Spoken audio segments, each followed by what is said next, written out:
Welcome back to Universe. I'm Andrew. In this video, we're playing round 2 of my SolForge Fusion tournament. If you missed round 1, go back and check it out because I'll probably do more explanation of how the game is played in that one. This one I'm going to try to play a little bit faster. We'll see how I can do with that. To start out, we're going to need to roll up our second bracket. We've got 12 faction decks remaining. We need to combine 2 of them into a Forge deck. So we'll pick deck number 11. Will be right here. Oros, the animals of squeezing and balancing, will be combined with, roll a d10 because we're not going to choose another Utera deck for that. Number 9 is actually going to be this one right here. Our third Tempest deck is already taken out. I do have to be careful because I cannot combine 2 of the same faction together. So if we don't get any Aloyan decks soon or immediately for this second deck here for our opponent, we're definitely going to have to force Aloyan for the whole second side of the bracket. But for now, we have got exactly 10 decks. So number 5 is Circe, the hissing and vexing human kings.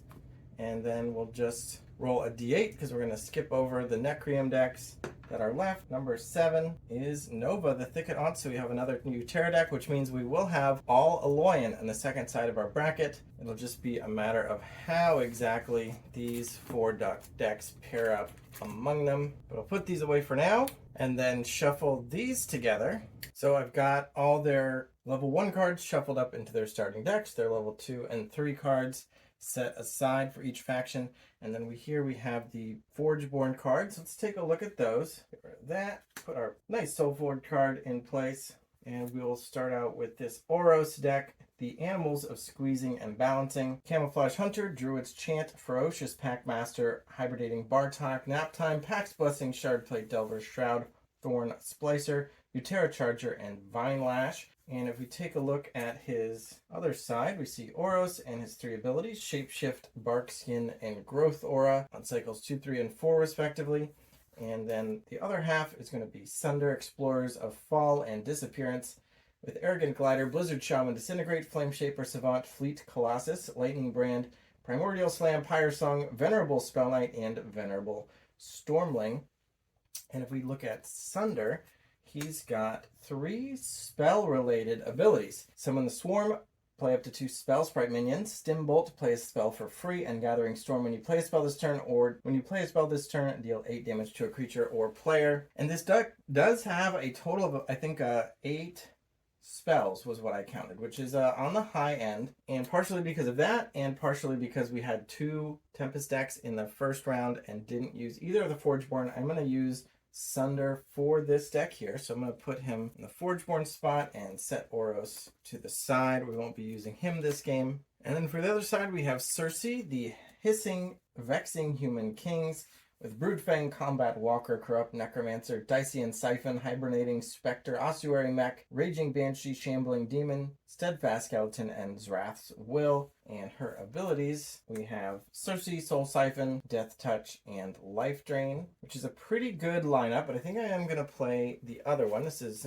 our Nova here. So we'll see the Thicket Aunts with Armored Packmaster, Ferocious Roar, Kindred Batterhide, Lead the Charge, Leyline Vermin, Magnivorous Slayer, Naptime, Shifting Mantis, Swamp Moss Lurker, and Toxic Spores. And then Nova says, Nova's Dominion, play up to 2 Wisps. Nova's Might, give your creatures +3/+3. And Nova's Touch, replace an enemy creature with a Wisp. And your creature fighting it gets Breakthrough this turn. Which is interesting because we actually had Nova and Circe as the Forgeborn in round 1. But I think for this deck, we're going to play with Nova. I like the swarming plan. And hopefully we'll make good use of those minions, especially with maybe some Necrium sacrificing effects or some powering up our swarm effects with Nova's Might. I didn't look too closely at the deck lists because I definitely think this is a synergy-based decision, and I have not looked too closely at the synergy. So good thing there are no stakes here, just having some fun. I also mistakenly played round 1 with 40 life. I think the same deck would have won, but it definitely would have had another turn. But I've corrected it here. We'll be playing with 50 and otherwise get our opening hands and choose the first play. I'm going to play Ferocious Packmaster. When one of your warriors is dealt damage, give it +2 attack and deploy. Get +3 armor this turn. And as a 3/6, we'll put that right in the middle here with 3 armor. And then grab the level 2 Ferocious Packmaster and put that in our discard pile to level it up. The Nova player doesn't have great options to face down that Packmaster. We're going to play the Combat Walker. It is a 2/6, it says deploy, give a creature -2/2. So we're just going to put this out of the way and put -2 on that, bringing it down to a 1/4, and then we'll level up the Combat Walker. And that does kind of mess up Sunder's plan because we're going to play Camouflage Hunter. I think we will still play it. The rest of the card is pretty good still. So it's a 5/5 with stealth, but when we deploy it, we can have another one of our creatures battle its opposing creature. So if they put anything in the way, we could have had them fight right away, and that could have, if he survived, that would have triggered his ability to give him +2 attack to then hit the enemy. That didn't work out, so we're just going to play the Hunter. Because of its stealth, it ignores whatever's in the back row. But we can still think for ahead of time. Do we want this on turn 2 to be fighting the Combat Walker? They would both survive a hit from each other. Or would I rather it have a mystery opponent that is up to Nova to decide? What I think here is good because especially if the Packmaster stays out, that'll give a couple of triggers because the Camouflage Hunter is a warrior. So theoretically the Walker would hit this down to 3 health. Its 5 attack would go up to 7. And then on turn 3, the Hunter would kill the Walker. Hunter would take 2 damage going down to 1 health, but its attack would go up to 9. So assuming all of that stays and the Packmaster ability persists throughout those turns, we could end up with a 9/1. Probably won't happen because a lot of things change over the course of a turn in SolForge Fusion, but nonetheless, I think that is a good enough reason as any to put it there and level it up. And this doesn't look like the most exciting play. I've got a couple other cards in hand, but I'm going to play the Hibernating Spectre for Nova. It's just a 3/6 with stealth. I don't know if you can see it, but there's tiny little text here that indicates what its size will be at upcoming levels. And hibernating means it gets pretty big later on. So if you can see, it says at level 3, it becomes a 15/18. So we do have to deal with having a 3/6, and we will have to deal with the level 2 version. But if we can get the level 3 15/18 with stealth out, that could be a monstrous force for them to deal with. So I'm going to put that here. Stealth is not really going to matter. And then we're going to go ahead and resolve combat. So its 3 attack is going to be negated by the armor, which means the Packmaster did not take any damage, so its warrior ability doesn't trigger.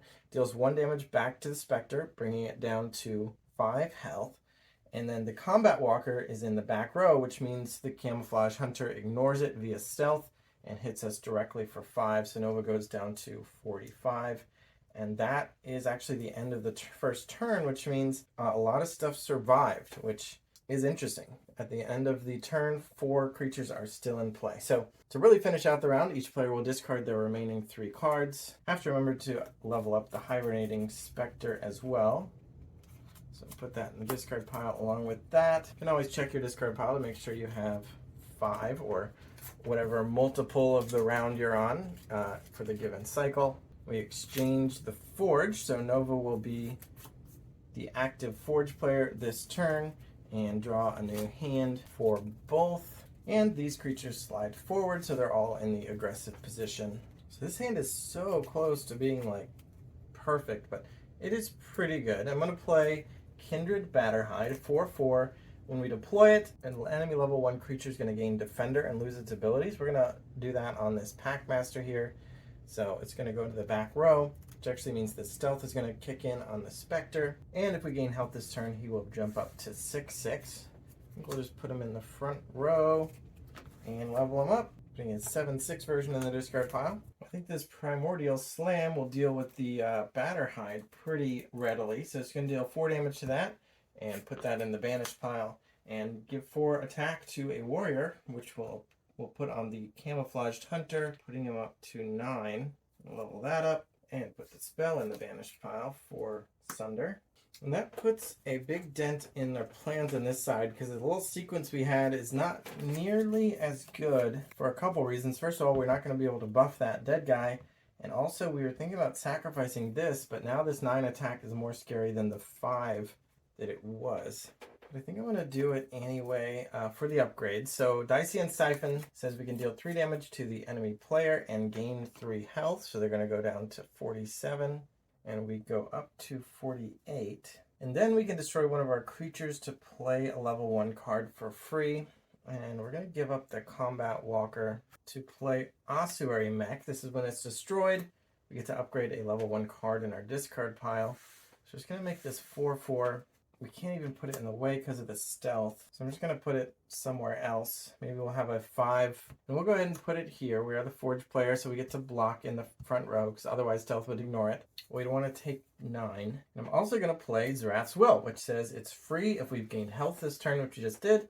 And we get a mindless zombie minion. So grab one of these and put it here, I suppose. Now we can clear out those, put them in our banish pile. We're going to level up Zerath's Will, Dacian Siphon, and Ossuary Mech, which is a nice little stack of level 2s going into our discard pile. I think we're going to get a Venerable Spell Knight going. So this is a 4/8, and we can activate it if we played a spell this turn to give it +2 attack, which we have and we will. Put it here and activate it right away, putting it up to 6 attack because of that Primordial Slam. And level that up and resolve the combat. So 9 against 4 will kill it. 4 against 5 will bring it down to 1 health. Ossuary Mech is gone, but they get to level up a level 1 card, which I think will be this Leyline Vermin. Put that there. This has stealth and it's got defender this round, so we're just going to do 3 directly over, putting them down to 44. And then 6 against 3 will kill the zombie, and 3 against 8 will bring that down to 5. Things definitely seem to be favoring Sunder after the second turn, although Nova got a bunch of upgrades for sure. Change the Forge and draw new hands for the last turn of Cycle 1. And Sunder is down by 4 health compared to Nova. We already have a big force, so I'm going to push that advantage a bit and play Arrogant Glider. If it is unopposed, it gets +4, so we're going to have an 8/5 out. Level it up. This is not looking super good on this side. I think we're going to have to play Toxic Spores. Gives one creature +3 health and another creature -3 health. Go ahead and level it up. And we'll buff this up to 8 health and reduce the Hunter by 3 health to get rid of it with its 9 attack. Actually messed up Sunder's plan because they were planning to play Pyre Song to destroy a creature with reduced health, but the Spectre does not have reduced health anymore. And that was their only spell, so now they're not really going to be able to use the Spell Knight's activation either. So instead I think they're going to play Shroud Thorn Splicer. It says you may replace another one of your creatures with an Oak Father minion if you do destroy this. So we're going to deploy this to here, but we're going to replace the Packmaster with an Oak Father minion. So this is the Kickstarter alternate art, looks like that guy. And we're going to replace this Packmaster with that, which means we destroy this. Although, of course, we still level it up. And now we have an 8/8 with Breakthrough, which can kill that Spectre. And then Nova's going to play Shifting Mantis, which is just a tiny 1/2. This is deploy. This turn it gets the ability to activate and use your Forgeborn's level 1, or Cycle 2 ability, rather. So we're going to put this, I think, here, maybe here, and then we will activate it to use Nova's Cycle 2 ability, which is to play 2 Wisps. The Wisps just being little 2/2s. I think there is a Wisp on this side too, so if there's an alternate art Wisp, we're using it as an Oak Father right now, but we're going to get 2 of these Wisps, and we will block the Arrogant Glider and the Venerable Spell Knight. Resolving combat, we will then lose those Wisps and just take these by 2 down, so 3 health left on the Spell Knight and 3 health left on the Glider, but at least we didn't take 14 damage from them. Oak Father deals 8 against 8, does not get to Breakthrough, but it does take out the Spectre. 3 back will reduce it down to 5. And the Mantis gets to survive. But now we get to move into Cycle 2, and maybe the level ups that Nova has performed will benefit her here. So now all those level 2 cards we've been putting in our discard pile, as well as the level 1 cards that we didn't play, are being shuffled together so that we can play Cycle 2 with some upgraded cards. Additionally, one time during this cycle, each Forgeborn will be able to use their Cycle 2 ability. So Nova got to use hers an extra time because of the Mantis, but now it can occur naturally. And this actually looks wild. So we're going to play level 2 Dacian Siphon actually put a pin in that, but let's go ahead and take a look at it. It says deal 4 damage to the enemy player and gain 4 health. You can destroy one of your creatures to play a level 1 or 2 card for free. So before we do that, we are going to use Nova's ability right off the bat to make a couple of wisps. So we'll put one maybe here and let the other one be destroyed by the siphon. So we gain 4 and go up to 52. So we get to play a level 1 or 2 card for free, and that card will be the Leyline Vermin, which says when we just deploy it, an enemy creature loses all its abilities. So we're going to take away the Spell Knight's ability to activate to gain +2 more attack. And we'll put this Vermin in the way of the Oak Father, because its 10 health is big enough to survive the 8 attack. And now that we're at 52, we are above 50, so we'll play this Swamp Moss Lurker, which says if we have 50 or more health, we can play it for free. So we'll just play that card for free.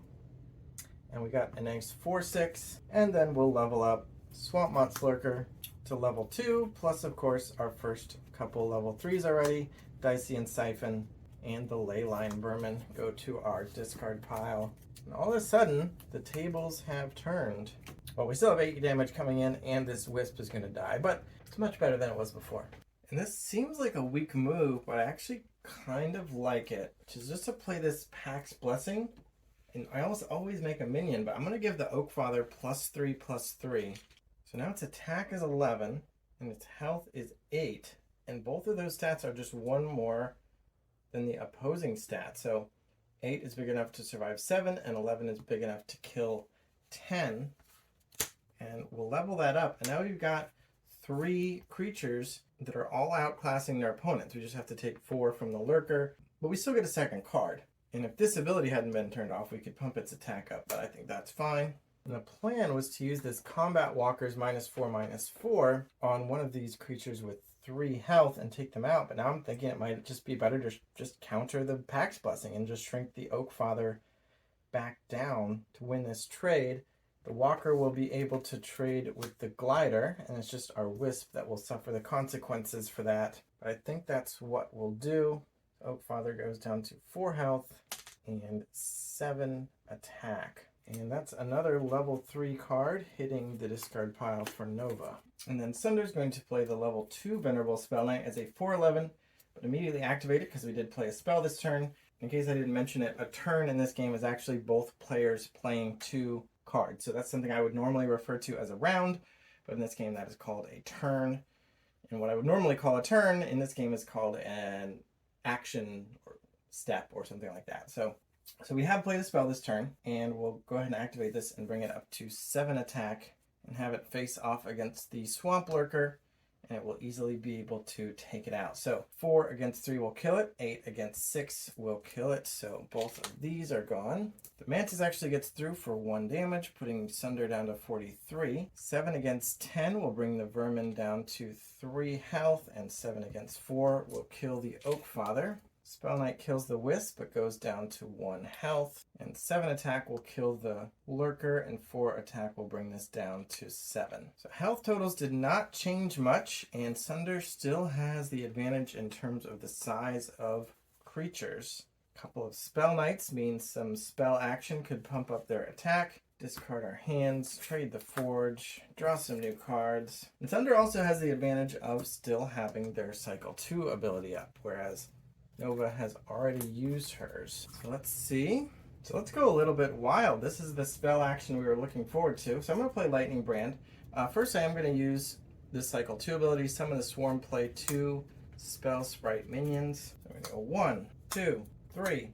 And because of the Lightning Brand, we're getting the 3rd one. And we are doing this ability first, so these 2 of them will be out at the time we play this spell, which means I believe only those 2 will get their own ability from triggering that spell. So it says when you play a spell, give this +2. So these 2 were out when we played that, so they'll go to 3 attack, whereas this one was created by the spell, so I don't think it gets that bonus. But then, since we do have a mage in play, we can play a level 1 spell for free. We've got 2 mages actually, but we'll play 1 level spell. Level 1 spell, that'll be Vine Lash. One of your creatures battles an enemy creature. Just go ahead and have this Spell Knight. Actually, let's have a Spell Sprite battle the Mantis just to clear that out of the way. So it's just going to take 1 damage from the Mantis. and go down to 3 health, but now it doesn't have anything blocking it. We played a spell, so we're going to buff up our spell sprites, all 3 of them this time. Level up both of those before I forget.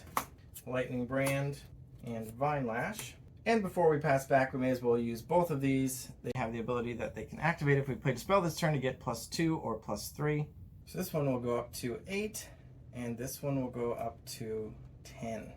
Now things do not look as good on this side. This is very dangerous territory to be in, but I'm going to play the Shambling Demon.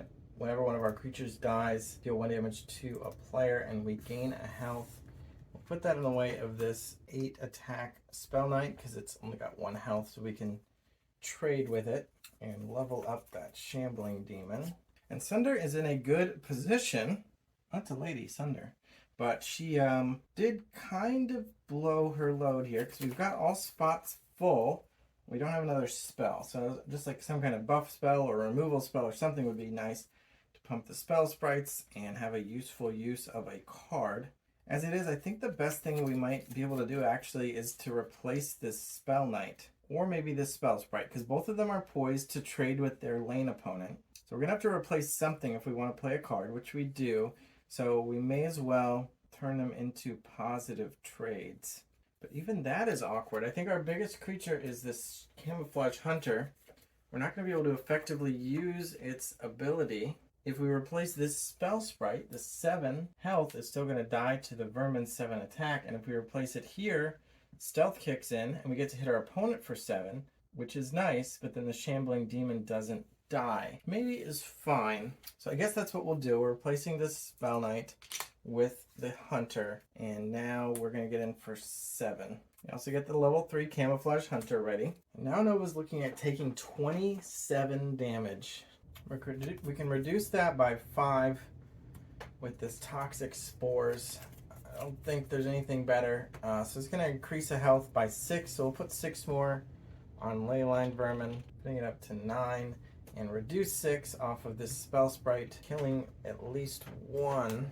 Level up Toxic Spores, and that is it. We're going to take 10, 17, 22, go down to 30. We stayed at high health for so long, Shambling Demon gets ignored because of the stealth, which is why we took that damage. And these fight, so 7 will kill that 4, and 3 comes off here. So the Vermin has 6 health remaining. And now, still struggling to survive here as Nova. Things keep fluctuating, and we're going to play the last turn of cycle 2. So I'm going to play Kindred Batterhide. Level 2 is a 7/6. We get to give something Defender and lose its abilities. Also, if we gain health, it gets +3/+3. And we could gain health off this Shambling Demon if one of our creatures is destroyed. Although if they destroyed this one, they could prevent that. But the question is, where do we put it, and what are we giving Defender to? If we give it to the Camouflage Hunter, the abilities are irrelevant, and these will still fight. So that doesn't help. I feel like I want to put the Batterhide here. 7 will kill 7, and 6 will die to 10 or 13. So it doesn't matter if they use that ability. And we're planning to play something to here, so I'm not too worried about the Spell Sprite either. Let's choose this Spell Sprite, just so it doesn't get to pump up its attack. And level up the Batterhide. But just like before, that Batterhide is getting targeted by a Slam here. So deal 6 damage to it. It's just enough. I think these Primordial Slams got made just for this guy here. So he's dealt 6 damage. We're going to get to +6 to something, so to a Warrior. This one's already big enough to kill the Demon. So put it on here and make this a bigger threat and give it +3, so that's +9 total. So this has 19 attack. And we level up the Slam. We don't want to take 19. We do trigger the Demon. So one of our creatures was destroyed, so we deal 1 damage to a player, putting them down to 42, and gain 1 health, going up to 31. Which means now we can play Zrath's Will for free, since we've gained health this turn. All part of our plan. The Batterhide was bait. Would have been nice for it to be on board with when we gained health, so it would get +3, but seemed unlikely. So now we make a Zombie Brute minion, which is going to be a 6/6. I think we'll put that in the way of the Spell Knight. Maybe we'll put it here, actually. Level up Zrath's Will. And then we're also going to play level 2 Shifting Mantis, which is when we deploy it, it gains the ability to activate to use our Forgeborn Cycle 3 ability, which is to give all our creatures +3/+3. So we'll level up the Mantis and we will activate it. So we have an 8, 9, a 7, 10, 10, 9, and a 9, 9. Well, that was quite a turnabout. Unfortunately, I think the best they can do is ignore this melee and just play this Arrogant Glider off to the side. It's going to be in the back row. It's going to have 13 attack, so starting next turn, that will be relevant. And they just have to suffer through this after leveling up the glider. So 9 to 3 will kill it. 5 to 9 will reduce it down to 4. The spell sprite is gone. 10 damage coming through, putting it down to 32. 7 to 10 puts them down to 3, and 7 to 7 will kill the Hunter. And then the Mantis, 8 to 7 will kill the Spell Knight, and 19 against 9 will kill the Mantis. So after all that, Nova lost 1 creature, which will trigger the Demon's ability to deal 1 damage, putting Sunder to 31. And Nova up to 32, keeping the game close. But now the big creatures are on the other side. Let's discard the hands, discard the last 5 cards from the deck, and move on to Cycle 3, where the Cycle 3 abilities will be active, which means Nova's going to be able to do that +3/+3 ability again, even without a Mantis. And if she does get a Mantis, she'll be able to dip into her Cycle 4 ability. This is not a particularly exciting use of this card, but I want to play Utera Charger here or anywhere. Deploy, you may have it battle a creature. We'll just have it battle this demon so that they trade. I think they get 1 more trigger out of the demon. So 30 to 33. Hopefully that doesn't trigger anything free on that side. Level up the Utera Charger to level 2. It is a very good card. Not ideally used as spot removal against giant board states. We don't have anything great on this side either. But we do want to block that, so I'm going to play this Hibernating Spectre. It's a 5/9 with Stealth. Stealth is not really going to do anything right now because we're sending it to the back as the non-active Forge player. Level that up to 3 and pass back. And this is really rough on Sunder because they've just got nothing good. I mean, I guess this can trade with the Zombie Brute as a 6/6. We can replace the Glider with an 8/8 Oakfather if we want, but this is currently a better trade than an Oakfather would be. If we want something other than a 6/6, we have a 3/12. We didn't play a spell in order to give it +5. But at 8 attack, it could kill the Zombie Brute and survive. We could play a spell by using Sunder's Cycle 3 ability, Stimbolt, play a spell for free, and we could play the only spell we have, which is Disintegrate. But all it does is deal 8 damage to a creature that came into play this turn, which would be the Spectre, which has 9 health. So it would still get its damage in against the Glider, and it's got 13 attack. So the Disintegrate is kind of a waste of a Cycle 3 ability. We'd be doing it just to get the +5 attack on the Spell Knight. And our last card is just a 2/5, so it doesn't really help us out. So I think I'm going to play the Spell Knight here. It's going to block for 2 turns because it can survive the 10 damage. Unless they use this +3/+3, and then we're just chumps. In which case it would be better to play the Splicer and be chumps in that way while also leveling it up and save this for a possible future cycle. So I guess we'll do that. It just feels so bad. We're going to make it feel extra bad because we're going to play Broodfang. This is just a 3/5, but we can activate if one of our creatures died to give something -3/-3, and this Shambling Demon did die this turn from the Utera Charger they played in their first action of this turn. We'll put this here, I suppose, and activate it to shrink the Glider down to 4 health and only 10 attack. And we will go ahead and use Nova's Might to give +3/+3. So that's 6 and 8. Leyline Vermin has 13 attack and 12 health. And the Zombie Brute goes up to 12/7. And the Hibernating Spectre is an 8/12. And since we're the non-active Forge player, we will resolve the fight. Broodfang is in the back. Leyline Vermin will hit for 13. Sunder goes down to 17. Splicer hits for 6, bringing the Brute down to just 1 health. But the 12 attack will take out the Splicer. Arrogant Glider is down to only 10 attack, which means Hibernating Spectre survives with 2 and deals 8 back to take out the Glider. Now Sunder has an empty board from the offensive position against this. Discard our hands, draw new hand. Sunder's saving grace might be that they still have their spell ability remaining, so she can play a free spell this turn. And Nova's got a almost full board, so she won't be able to press her advantage too hard. This hand is stacked. The question is, what will she do with it? We'll go ahead and just play our biggest thing. The Kindred Battlehide is a 12/10. The rest of its abilities probably don't do anything, but 12/10 is pretty big. Does not level up. It is a level 3 already. And on this side, this hand is pretty bad.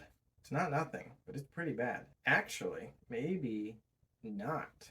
Because we're going to play this little level 1 guy, Blizzard Shaman, who can activate to deal 2 damage to all creatures. We'll level him up, but he's going to be good enough as he is. So let's see where we want to put him.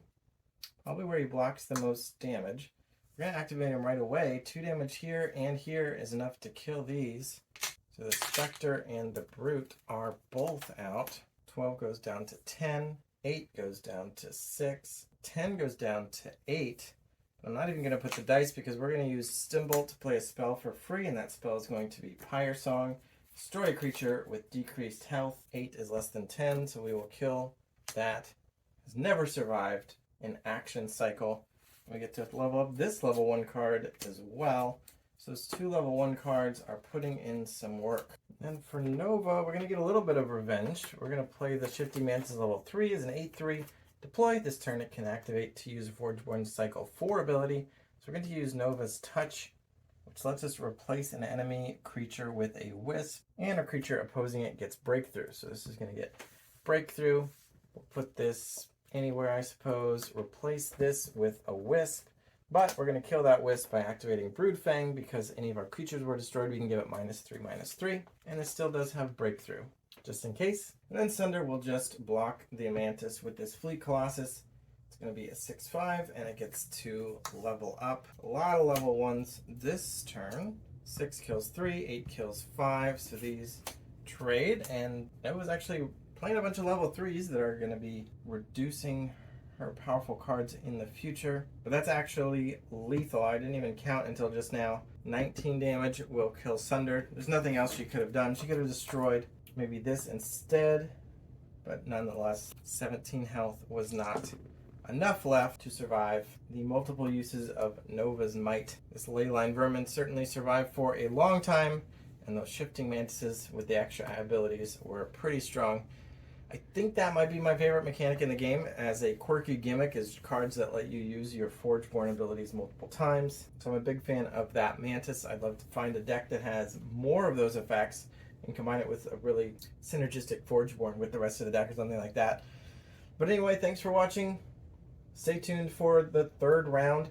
We'll pick 2 more of the decks. They'll both have Aloyan in them because we haven't pulled any Aloyan yet. But all 3 of the other factions will be represented among our last 2 matchups. And then this Sunder deck will face off against our Cersei deck from round 1. Spoilers if you didn't watch that one yet, but you should have. So go check that out. Subscribe so we can get more subscribers, and bye.